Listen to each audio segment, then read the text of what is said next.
Hey, I'm Jasper, and this is my new channel about books I've read in 2025 and going forwards. And I just wanted to share my reviews of these books with everyone. Simple as that. So, I'll start with SAS Rogue Heroes by Ben Macintyre, book I finished early this week, and it was a cracker. Ben is a brilliant writer, turns information and data and stories from the Second World War and the Cold War into compelling narratives that read like fiction, even though they're non-fiction, and really did in fact happen.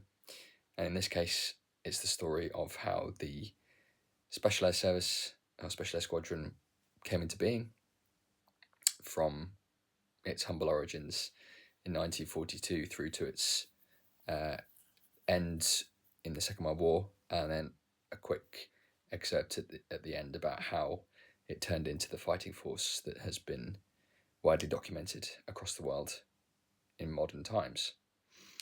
So the story itself goes into real detail about the key protagonists and actors who were involved in setting up the SAS at the beginning, starting with David Sterling, the maverick, the pioneer, the left-wing soldier who rebelled against authority to set this regiment up, going against the mould and doing something that hadn't been done before, and really threw the book out the window about conventional warfare, which certainly ruffled a few feathers in the military. Then goes into the detail about how the SAS grew as it became more successful, how it delivered such a critical impact on the Northern African element of the Second World War, destroying airfields, planes, various supply networks of the Axis forces in North Africa, helping to allow Field Marshal Montgomery to drive forwards and repel the advance of the German forces. And then the second part of the role of the SAS takes place in the European Forum, in Italy, and then in France, and then finally in Germany as the Axis forces were defeated. And so there's kind of two aspects, two separate arenas for the book, and it goes into detail about how the soldiers operated in those different fora, how they suffered, how they excelled, and Ben does a great job of really going into the psychological aspects of how the soldiers coped with the challenges of this modern warfare, the brutality of it, leaving behind soldiers, the injuries that they suffered, the mental torments, and the relentless elements of it. But I think there was a clear change when they moved from North Africa into Europe as to how their role was used, and I think as a result they suffered greater casualties when they went into Europe, as they were deployed more as a kind of spearhead of the Allied forces going into, particularly into France and Germany, and there was much harsher and much more brutal suffering in some of the treatment by the SS, and particularly as the German forces were being defeated. So it was certainly two halves of the book and two halves of the SS's role in the Second World War. I think Ben's overall narrative was fascinating and compelling, and I think all of the different characters really were brought to life. And I think it's sometimes hard, talking now in December 2025, to comprehend that this was some 80 years ago, and that people had to do this day in, day out for 6 or 7 years and put their lives on the line and really suffer at the hands of despicable forces.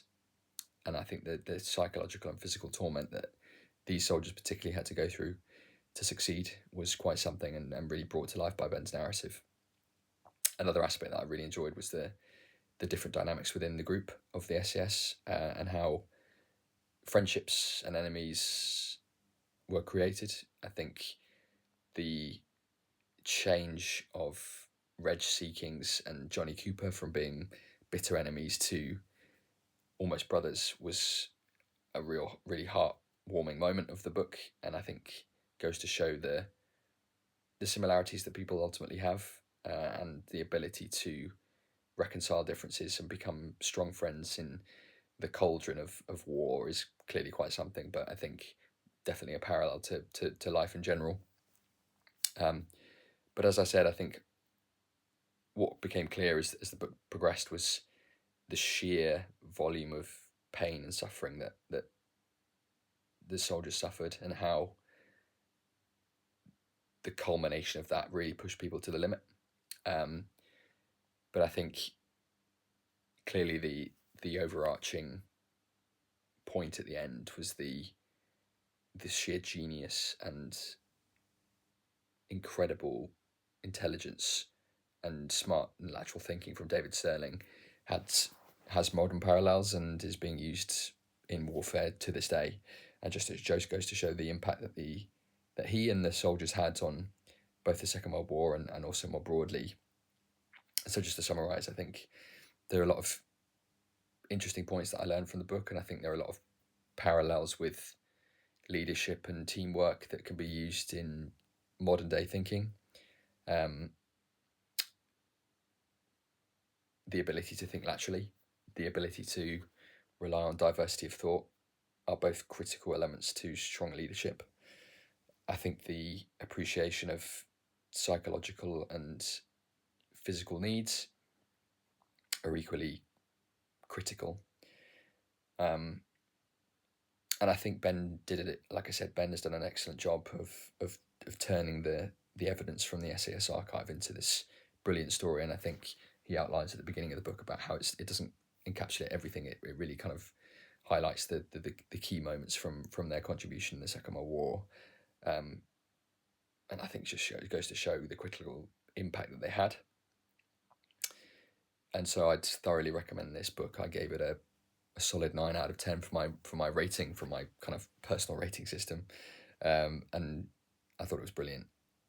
So I'd thoroughly recommend reading this book, but also other books from Ben's opus, and see the link below that I've set out, which highlights some of the other books that I'd really recommend reading, particularly The Spy and the Traitor, about Oleg Gordievsky, which is beyond belief almost. Equally, I'd recommend watching the BBC series on SAS Rogue Heroes, both seasons, which kind of basically follow the narrative of the book, both really well acted, really interesting, and kind of brings it all to life, and I think it's done in a really good way. So I recommend that too, and again, the link is below. So I'll bring it to a close there. I'll try and upload a video similar to this of other books that I've read from 2025 and more recent reads on a weekly basis, and just grateful for you taking the time to listen, and hopefully it was of interest, and stay tuned for more. Thanks again. Cheers.